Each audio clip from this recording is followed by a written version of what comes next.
Well, if I could just step back to the weather event we had this weekend. We had some strong winds come through. We had damages all the way from Ocean View through North Kohala, primarily on the east side. But as you mentioned, Kona did see some surf, and we had that one tragic event with the sailboat. Immediately after the wind event, there were probably in excess of 40,000 customers without power at different phases. 40,000, that's amazing.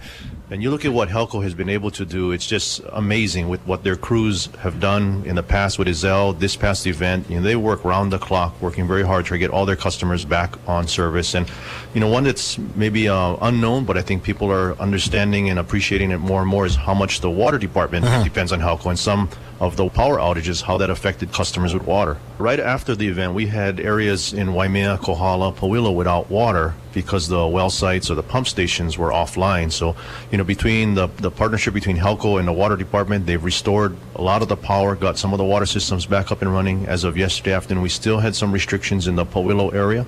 So we do have customers that are still hurting for water as well. Now that we're trying to move past that, we're now in Kona, we've got this situation with the erosion. Can you tell us a little bit about that? Sure. Related to the wind and surf event, we had some damage on Ali'i Drive just between, I'll say, Huggles and Kona Inn area. Yeah, it's right across the street from Humpy's restaurant. So you had a cave-in, like a sinkhole along the road there, right next to a utility pole.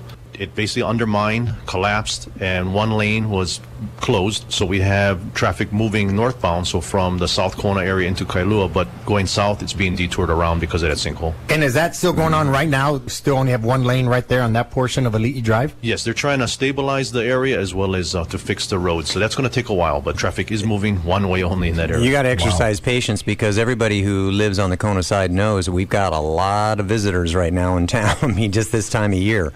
So there's a lot of people out on the roads. Yeah. So it's already kind of backed up and slow many places. So everybody's just going to have to be very patient. What is speaking of weather plan, what is the surf forecast? Are we expected to come down a little in the next few days? Or yes, it is expected to start dropping and come down. As you know, this past weekend we had a couple of beach parks also closed because of surf. La'aloa, Kahaluu, Mahukona. So those conditions are improving. We've already reopened some of the beaches. But again, we're in the winter months with high surf. So yeah.